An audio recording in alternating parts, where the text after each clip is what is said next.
धर्म को अपनाया था। विजयदशमी के दिन नागपुर के अंदर 2 घटनाएं घटती हैं हर साल।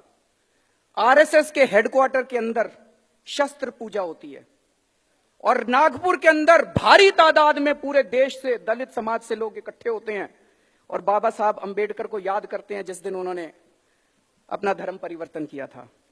और 2 साल से मात्र चंद लोग जो आरएसएस के हेडक्वार्टर में शस्त्र पूजा करने के लिए इकट्ठे होते हैं, उसका दूरदर्शन लाइव टेलीकास्ट करता है।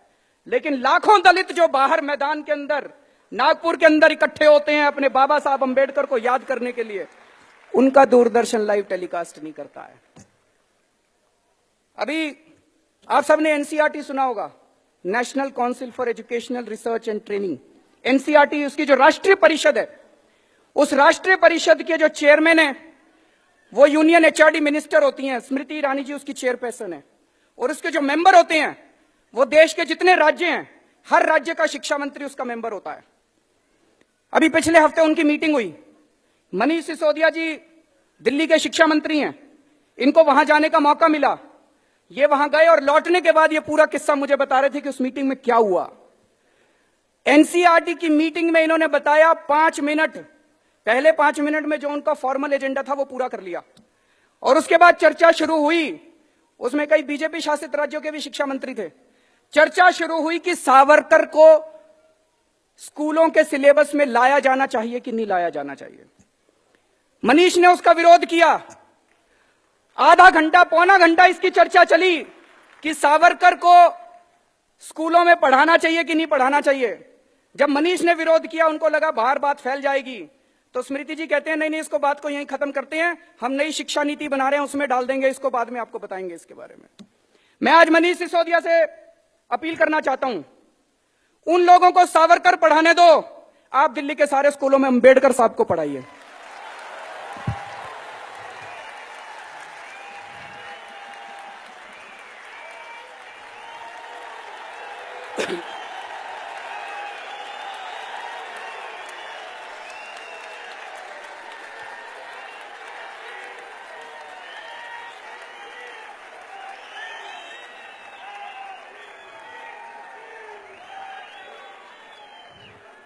बाबा साहब के जीवन,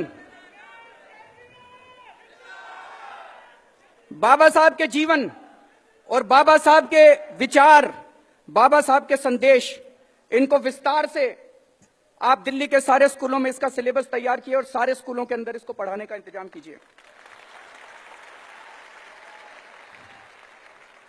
बाबा साहब अंबेडकर वो खुद छुआछूत का शिकार हुए थे। उन्होंने खुद ने अपनी जिंदगी के अंदर अन्याय बर्दाश्त किया था, इसलिए उन्होंने संविधान के अंदर रिजर्वेशन की व्यवस्था की थी। वो जानते थे कि ये समाज वो समाज है जिसने सदियों सदियों से अन्याय बर्दाश्त किया, सदियों से उन्होंने छुआछूत बर्दाश्त किया है। अगर उस समाज को अपने को बराबर लाना है तो अपने को उनको रिजर्वेशन देना पड़ेगा।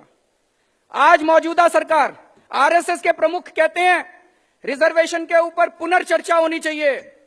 प्रधानमंत्री जी कहते हैं हम रिजर्वेशन के पक्ष में हैं। किसको बेवकूफ बना रहे हैं? चित भी मेरी पट भी मेरी। चुनाव हार जाएं तो कहते हैं दलितों के वोट चाहिए, चुनाव हार जाए तो कहते हैं रिजर्वेशन होना चाहिए, चुनाव जीतने के चांस हो तो कहते हैं रिजर्वेशन खत्म कर दो। सारा देश देख रहा है इसको।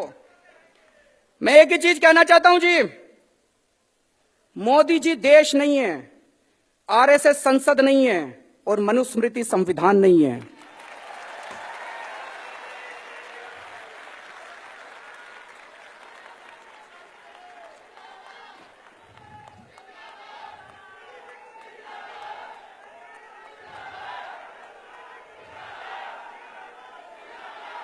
आज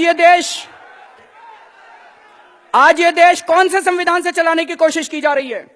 बाबा साहब अंबेडकर के संविधान से या मनुस्मृति के संविधान से?